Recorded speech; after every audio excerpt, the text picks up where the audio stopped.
Now, as for video game news, one news story kind of hit the scene today. Ubisoft is getting sued. By who, you may ask? By a couple of gamers in the state of California. A couple of gamers are suing Ubisoft over their shutting down of The Crew, which I can't... This may have been before I started news from the bunker. And even then, this is probably before I started talking about like entertainment news and all that. But earlier this year, Ubisoft shut down The Crew, which was this live service. It was a live service racing game that had a lot of they had like a lot of advertising on it when it was coming out. By I think it was being advertised as like the first like MMO racing game. And yeah, so a lot of people played it. It was one of the first major live service games to come out. And sometime this year, Ubisoft just decided to shut it down entirely. So all of the time and the money that a bunch of players put into this game, basically non-existent. This is why I try not to spend too much. This is why I basically spend $0 when it comes to live service games. A couple of games I have exceptions for, but that's basically it. And The Crew, there's an ability, like you could feasibly play that offline.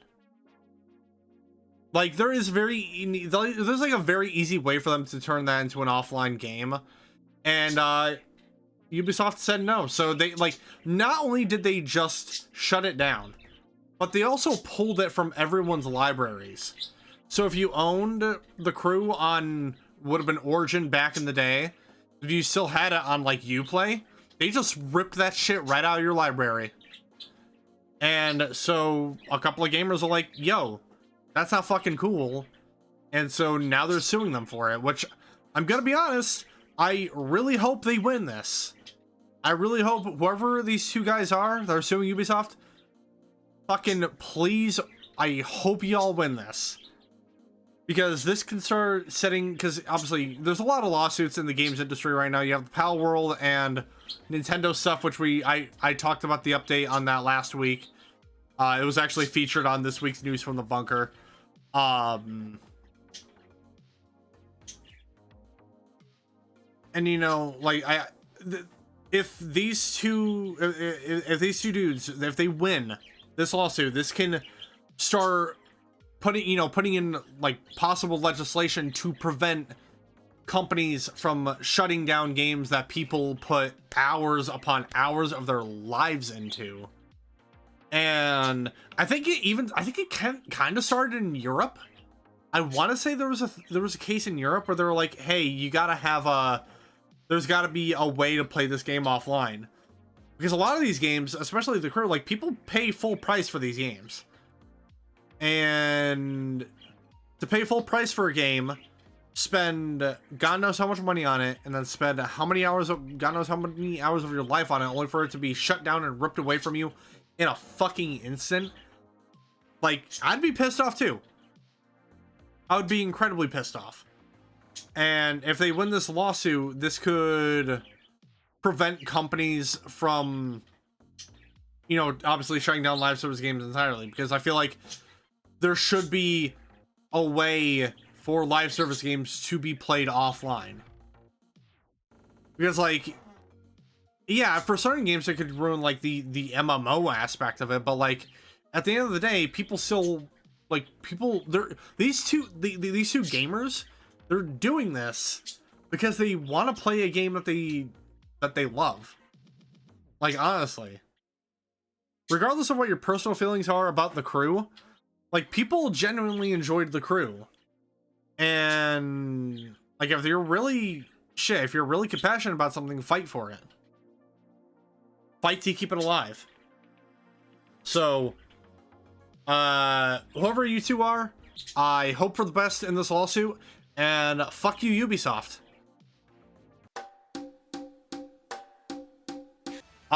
So yeah, no, Nintendo's in a lawsuit right now.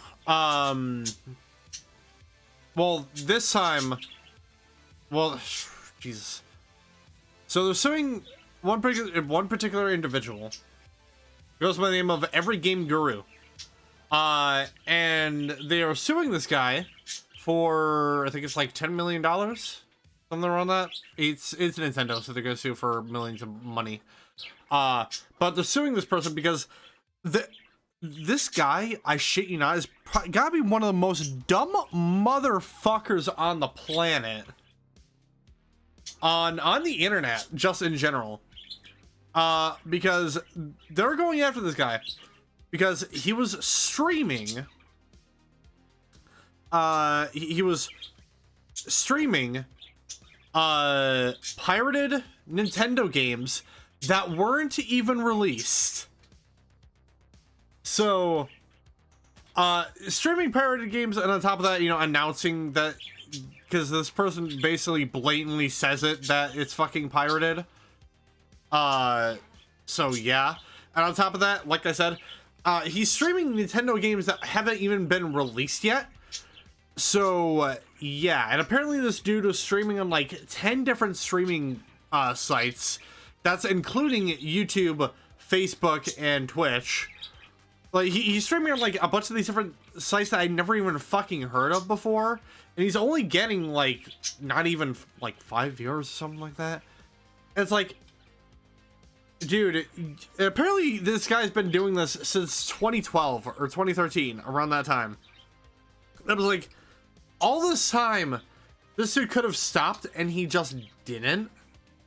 And to make matters worse, not only was he, you know, streaming unreleased Nintendo games, he was also providing people links to certain softwares that allow them to bypass like keys on all that, so that these people can access like these unreleased Nintendo games. And by the way, I wouldn't even trust those fucking sites to begin with, because a lot of them are dodgy, but apparently they work.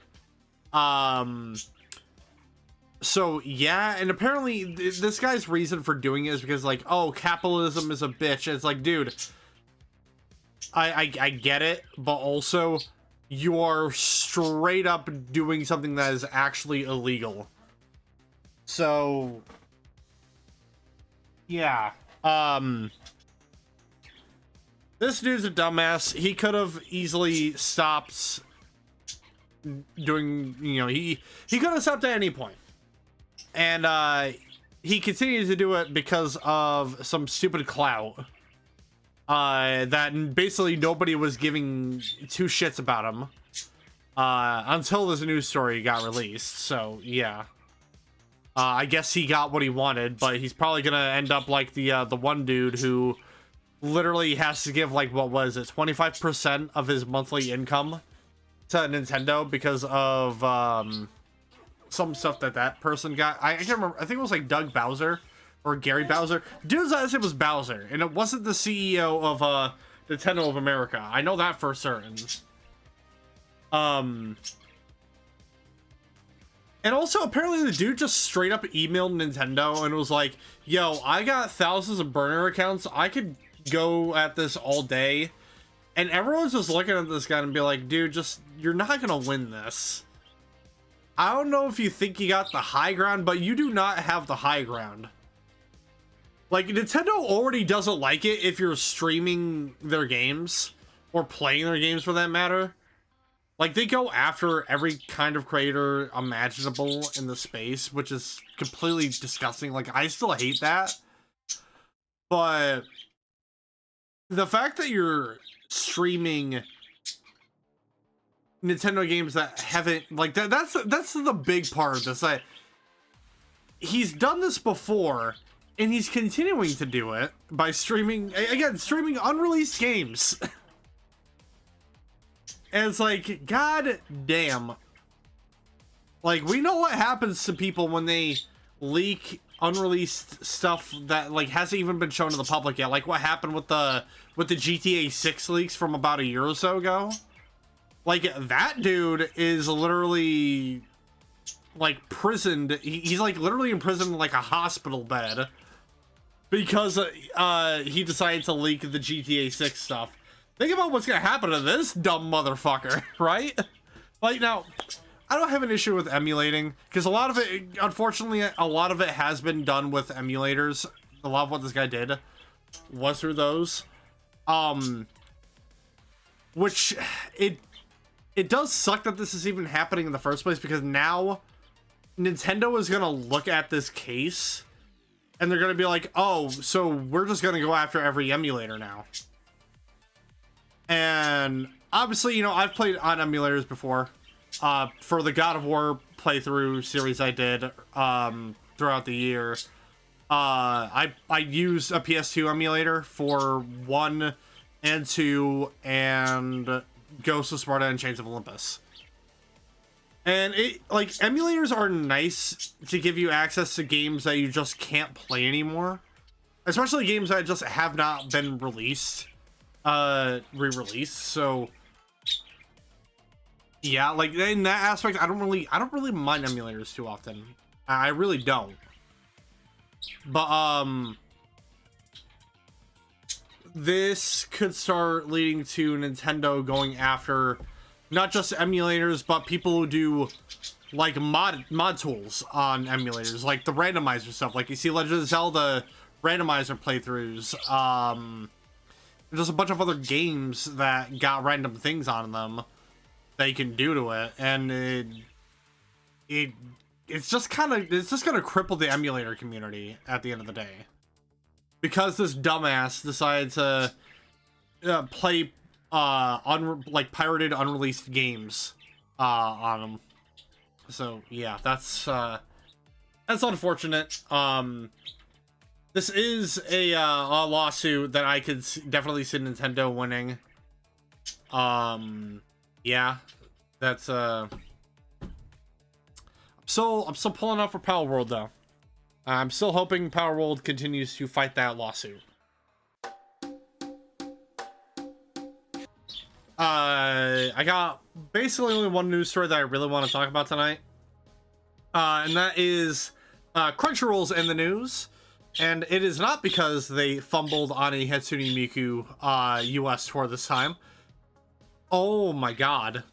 I still look at that. I still look at clips from that. I still can't believe they fucking they passed with that. It was so bad. Even though, like, granted, people still had a good time with those concerts, it was still very underwhelming. Depending, you know, based on like what you normally see from a Hatsune Miku concert, or any Vocaloid concert for that matter. But today we are going to talk about David Wald. So if you guys don't know who David Wald is, he is an English dub voice actor for countless for a bunch of animes. I only know him from 3 particular ones, and from like what I've seen, he is the English voice actor for Gajeel in Fairy Tail. He's also the English voice of Snipe and Tetsu Tetsu from My Hero Academia, which Tetsu Tetsu is a very fun little coincidence on that, because Tetsu Tetsu's quirk is that he can turn his body into steel, which I think is like funny, because like it's another iron based like character that he voiced. It was like My Hero Academia also has just a bunch of like they do just have a bunch of Fairy Tail references in them, because there is one scene where you have this kid with pink spiky hair, and he's wearing a scarf, and he's basically telling everybody, because this is it's when Endeavor's trying to like prove himself to the crowd to try and become the #1 hero. And this kid is voiced by Todd Haberkorn, who voices Natsu, who is also, you know, pink hair, wears a scarf and all that. But anyway, before I get sidetracked, so David Wald announced this week that he will not be coming back to voice Gajeel in Fairy Tail 100 Years Quest. Now, I believe he still had a couple of, because there's already a portion of the episodes that are in English dub that you can watch on Crunchyroll, and I think he did voice act for a couple of those. But for all the episodes going forward, he will not be voice acting for them because of a supposed abuses that took place within Crunchyroll. And one of the more main ones that he brought up, this was back on October 25th, so it was last month. He posted a tweet saying, "Dear friends, if you sent me anything care of Funimation or Crunchyroll in the last 5 years, I apologize, I didn't get it. I learned yesterday that Crunchyroll opened my private mail, threw away your letters, and passed out any included items to their staff." Which is so fucked. That this, so I got a little confused reading into this, and then I realized, oh, you know what? If you, because it's probably a security measure, right? Where if you're a voice actor and you work through like some of those major corporations, and people want to send you fan mail, it's basically a PO box. They basically have a PO box, but it's like you address it to the voice actor, but you have to mail it to the studio. So basically put, the past 5 years, I'm gonna assume this was because I can't remember what happened with Funimation. Did it get merged with Crunchyroll, or did like what? I don't know exactly what happened with Funimation, but this seems like it's purely a Crunchyroll. I mean, it can't really be a Funimation thing since Funimation doesn't really exist anymore. But basically put, yeah, no. Apparently Crunchyroll has been stealing David Wald's shit without his knowledge. And you know, he's been posting trying to get answers from Crunchyroll, trying to ask him like, hey, what the fuck is going on? Why is my mail being distributed? Why is my mail being tossed out? Why are these gifts being given to your staff and all that? Crunchyroll has basically just ghosted him. They have not given any sort of response, as far as I'm aware, as to what is going on. And yeah, no, I'm combing through their Twitter right now, just glancing through it, and I'm not seeing anything on their end. Which, it's so, again, it's fucked. Like, I can't, it's sexy because like I was already thinking about Sony merge it with Crunchyroll. Okay. Shit, what was my train of thought? Oh no, I just lost what I was about to say. But anyway, it's just, I was already thinking about, because I was thinking about getting a Crunchyroll subscription recently, because I want to finally, like, because, you know, I'm in the middle of watching Spy Family right now, and I don't have Crunchyroll for that, so yeah, take that for what you will. But after this situation, yeah, no, I'm not gonna subscribe to Crunchyroll. Fuck them. If they're gonna treat one of their big voice actors like that, so fuck them. It seems like, unless, you know, they're looking into it, I'm not sure. But to me, this kind of goes into them trying to Streisand affect the fuck out of the situation. And hold on, let me just click on like the most recent post here. Okay, actually, no, never mind. I was expecting to see like posts about David Wald, and granted, they're probably there somewhere. I'm just skimming through their Twitter. But so yeah, simple, but fuck Crunchyroll. David Wald ain't coming back as Gajeel, and it's Crunchyroll's fault. So yeah. If you're looking forward to watching the next batch of episodes of a Fairy Tail 100 Years Quest in English, or any anime that voice actors have to do their stuff through Crunchyroll for, and David Wald is no longer going to be a part of it, yeah, it sucks, but fortunately companies want to be shitty, and hopefully something is dealt with soon. Now, this next story, I've kind of been moseying on whether or not to talk about this, but I feel like, in my eyes anyway, the more publicity it gets, the more chance that this company will actually do something about it. So the next story I want to talk about is Charlet Chung and Westjet. So if you don't know who Charlet Chung is, she is the voice actor for D.Va in Overwatch. And recently, within like the past week, she got into a situation with Westjet Airlines, which I think, from what I read, is a Canadian airline. Simply put, all the flight attendants, well, at least there was one particular flight attendant in this incident. So to put it into perspective, so Charlotte is on, you know, front row, like front seat at the very front of the plane. This old dude behind her starts kicking her seat. And from what I understand, this is during the boarding process. So it's this old dude, he's kicking Charlotte's seat for like 20 minutes. She turns around to him and asks him like, hey, what's the deal? Dude responds with, chill out and fuck off. And she responds with, did you just ask me to fuck off? Which then prompts the main flight attendant that everyone is going after in this instance. Basically going, which by the way, even though I'm trying to avoid to say names here, you can literally go on Charlotte's Instagram. She's posted video evidence of like all of this happening. So if you want to go through it, I'm just going to warn you right now, it's really fucking infuriating. Because instead of this flight attendant, you know, trying to defuse the situation, she does anything but that. So Charlotte is trying to recap what just happened. It's saying, hey, this dude's been kicking my seat. I turn around, asked him what was going on, and he told me to fuck off.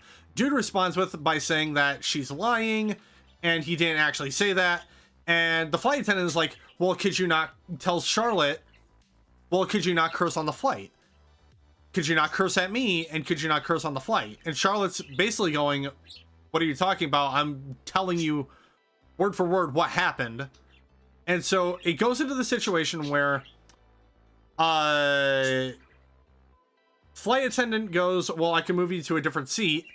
Charlotte's like, I'm not going to do that. Well, I can't remember if she exactly said she was, I think she wants to like try and, she was trying to, you know, be cooperative and all that. But the flight attendant was, instead of de-escalating the situation, was escalating the situation.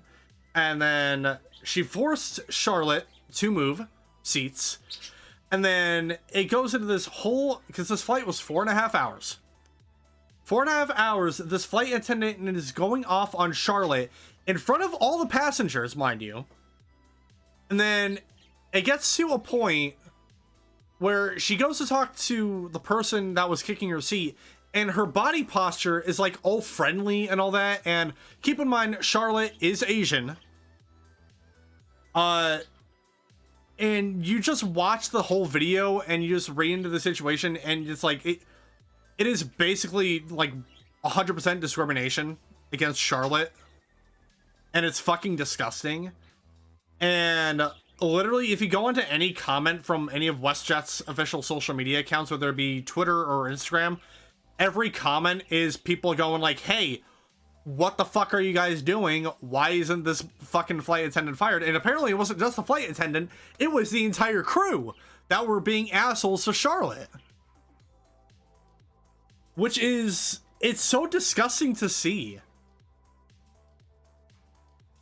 And it got to a point where, like, near the end of the flight, this attendant threatens to have Charlotte arrested when they land for being belligerent, and being, like, rude.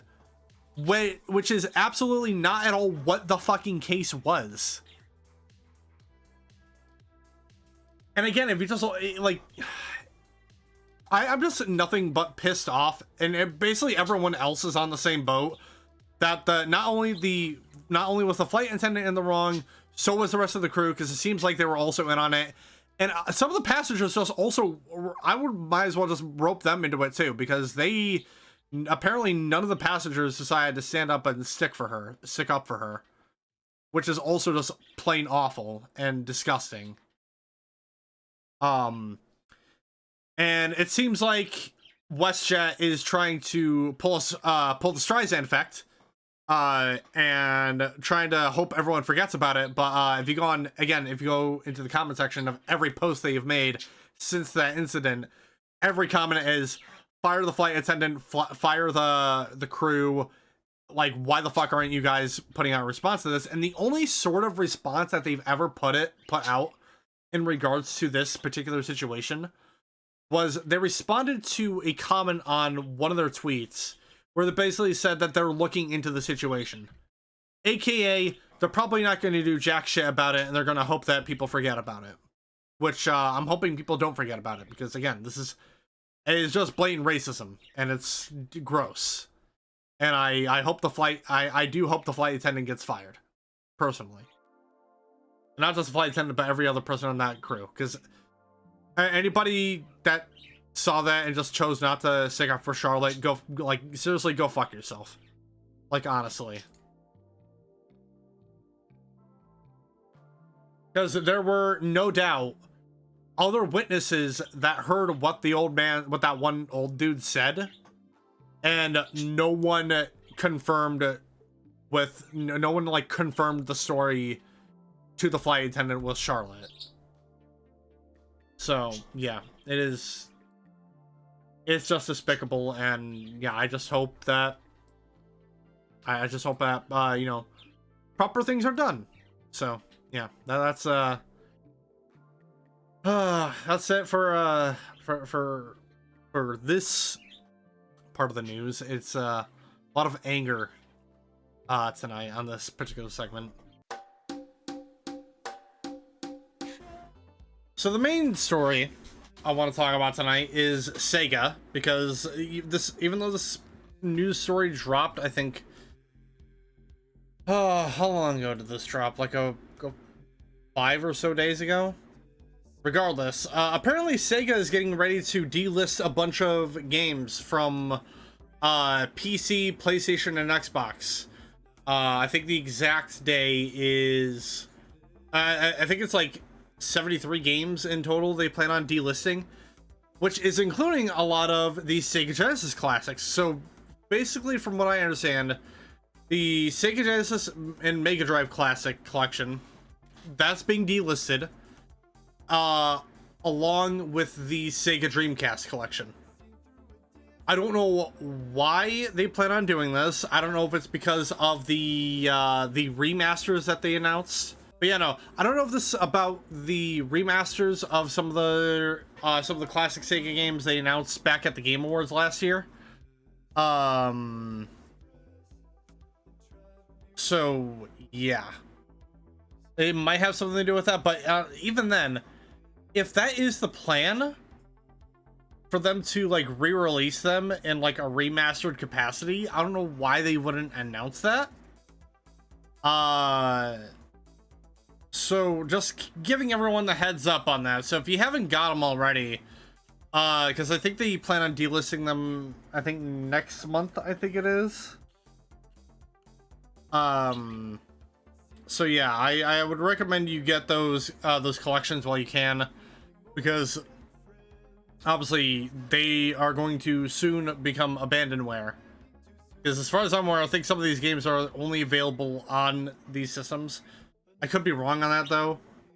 But yeah. I don't know what it is with game companies and not wanting to keep their games up and keep them preserved for people to play for the future. It's dumb. I hate that game preservation is like at an all-time risk. It sucks. It sucks a lot.